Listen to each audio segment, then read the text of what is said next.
2 दिवसापूर्वी पाहिलं तर परळी शहरामध्ये एका लहान मुलीवर अत्याचार करण्यात आला होता आणि त्यानंतर पाहिलं मुलीचं वय 5 वर्ष आणि या मुलीच्या आरोपीला तात्काळ फास्ट ट्रॅक कोर्टामध्ये प्रकरण चालवावं आणि त्याला फाशी शिक्षा द्यावी या मागणीसाठी पहिल्या सकाळपासून परळी शहर बंद ठेवण्यात आलेलं आहे। आता या ठिकाणी पाहिलं तर परळीच्या परळी शहराच्या वतीने आज मूकमोर्चा करण्यात आलेला आहे। आपण पाहू शकता मूकमोर्चा सुरुवात झालेली आहे। माझ्यासोबत काही महिला देखील येतात ते काय सांगायला सकाळपासून पाहिलं तर मूकमोर्चा करण्यात आला काय मागणी नेमकी?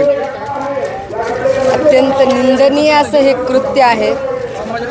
या नराधम म्हणजे माणूस म्हणायच्या लायकीचाच नाही येतो, त्याला भर चौकात फाशी दिली पाहिजे असं मला वाटतंय। अत्यंत किळसवाणी घटना आज इथं घडलेली आहे आणि त्या घटनेच्या निषेधार्थ आज आम्ही परळी बंद आवाहन केलेलं आहे आणि त्या निषेधार्थच आज आमचा मूकमोर्चा आहे। आम्ही रेल्वे स्टेशनला जाऊन रेल्वे अधिकाऱ्यावर त्यात दोषी अधिकाऱ्यावर कार्यवाही झाली पाहिजे आणि त्या आरोपीला फाशीची शिक्षा झाली पाहिजे म्हणून आम्ही आज तिथं निवेदन देणार। आता पाहिलं गरीब कुटुंब होतं ते आपल्या कामासाठी परळी शहरामध्ये आलं होतं, स्टेशनमध्ये थोडा आसरा घेतला होता, त्यानंतर पाहिलं आरोपीने त्या मुलीला उचलून नेलेलं आहे आणि परळीच्या स्टेशन परिसरात त्याच्यावर अत्याचार करण्यात आला होता। आपण सुद्धा डॉक्टर आहे, आपण कसं पाहतो त्याच्याकडे?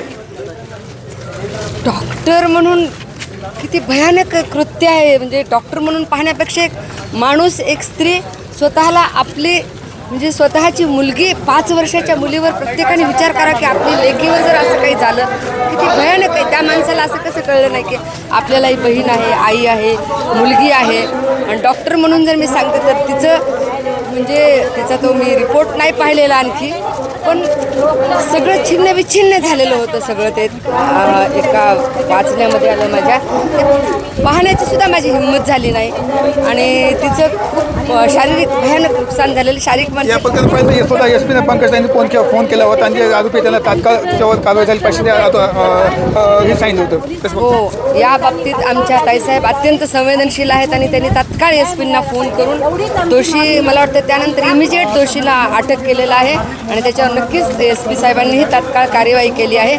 पण न्यायालयानं हा खटला फास्ट ट्रॅक कोर्टात चालवून त्याला फाशी शिक्षा दिली पाहिजे असं मला वाटतं। हा संपूर्ण प्रकरण जे आहे ते फास्ट ट्रॅक कोर्टामध्ये चालवावं व आरोपीला फाशी शिक्षा द्यावी देण्यात यावी अशी मागणी पाहिजे तर हा सकल मोर्चा पाहिलं तर त्याचा निघालेला आहे। या ठिकाणी पाहिजे मोर्चामध्ये मोठ्या संख्येने महिला देखील सहभागी झालेली दिसून येत आहे। कॅमेरापर्सन विकास वाघमारे, मी संभाजी मुंडे, TV9 मराठी, परळी, बीड।